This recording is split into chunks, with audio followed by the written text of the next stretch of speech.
एक गुरुजी तोता पाले हुए थे। तो तोता पाले हुए थे, तो उस तोता को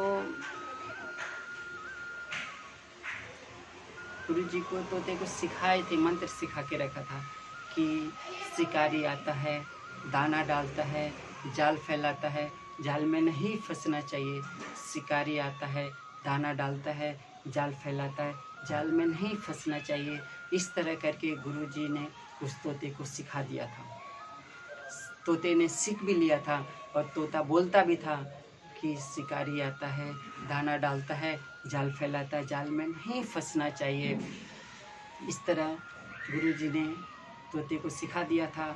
और कुछ दिन के बाद गुरुजी तीर्थ पे चले गए 5 दिन के लिए और तोते को बोला कि अपना ख्याल रखना, जो मैंने मंत्र दिया है उस मंत्र को हमेशा याद रखना। गुरुजी की बात को सुनकर तोता बोला ठीक है ठीक है ठीक है।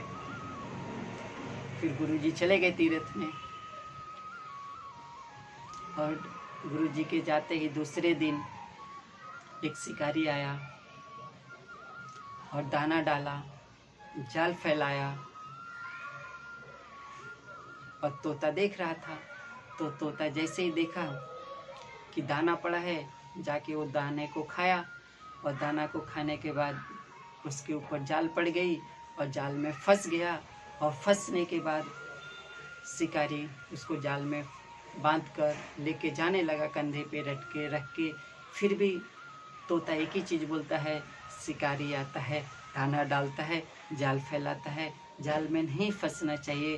कहने का मतलब क्या है, समझाने का मतलब क्या है कि उसने उस मंत्र को समझा नहीं था, सिर्फ रटा हुआ था। तो उसी तरह हमें भी जब गुरुजी मंत्र देते हैं तो उस मंत्र को रटना नहीं है, समझना है और समझ के उस मंत्र का जाप करना है, तभी हमारा जीवन का उद्धार होगा। नहीं तो कोई फ़ायदा नहीं होगा, क्योंकि तोते के जैसे रटने से कोई फ़ायदा नहीं होगा। इस माया जाल में हम संसार में फंस जाते हैं और गुरुजी का दिया हुआ मंत्र भूल जाते हैं। फिर हमें 84 के चक्कर में भटकना पड़ता है।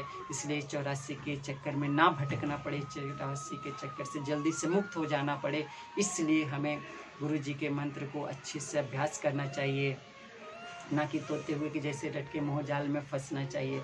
हमने गुरुजी का मंत्र तो लिया है कि राम राम राम राम तो करते हैं, लेकिन फिर भी माया जाल में फंस जाते हैं और राम राम करने के लिए भी कभी कभी समय नहीं निकलता है।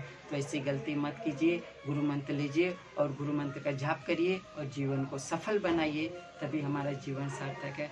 नहीं तो फिर